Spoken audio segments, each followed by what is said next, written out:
ikaw ang pinangarap,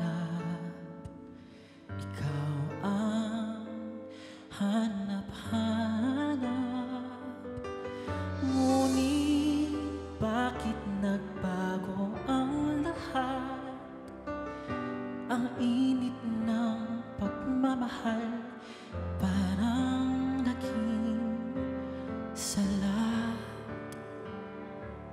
Anong nangyari sa ating dalawa?